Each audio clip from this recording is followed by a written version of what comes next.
एक महत्वपूर्ण समाधान ये है कि जैसे शहर में ये नियम होते हैं कि शहरी जमीन को कैसे मैनेज किया जाए, कैसे इमारतें बनाई जाएं, उसी तरह एक ऐसा कानून होना चाहिए जो किसानों को आर्थिक प्रोत्साहन देने पर आधारित हो। यानी कि अगर आपके पास एक जमीन है, खेती की जमीन है, तो उसमें कम से कम स्तर का जैविक पदार्थ होना ही चाहिए। 3% को कम से कम स्तर माना जाता है। अगर ये मौजूद न हो तो सूक्ष्म जीव जिंदा नहीं रह पाएंगे।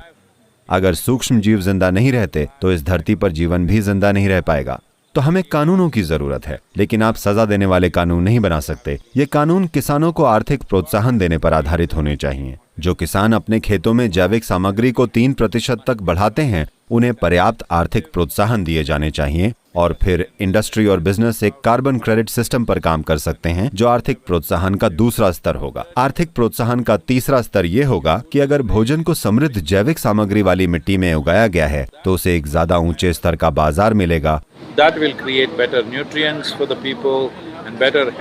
उससे लोगों को बेहतर पोषण मिलेगा, बेहतर सेहत मिलेगी और वे बीमारियों से दूर रहेंगे और देश को अन्य दूसरे भी लाभ होंगे, क्योंकि लोग सेहतमंद और खुश होंगे जो ज्यादा क्रिएटिव और प्रोडक्टिव होंगे। तो आर्थिक प्रोत्साहन के इन 3 स्तरों को हमें COP15 में सामने लाना होगा और ये पक्का करना होगा कि ये केवल कोट डिवोर का हिस्सा न बने बल्कि पूरी दुनिया का हिस्सा बने, ताकि किसानों को ये 3 फायदे मिलें। और एक बड़ी समस्या ये भी है कि आज बहुत सारे लोग खेती में नहीं जा रहे हैं क्योंकि इसमें ज्यादा कमाई नहीं रही। ये महत्वपूर्ण है कि किसान भी कम से कम उतना तो कमाए जितना एक डॉक्टर, इंजीनियर, वकील या कोई और कमाता है, वरना सभी लोग शहरों में चले जाएंगे, कोई भी खेतों पर काम नहीं करेगा।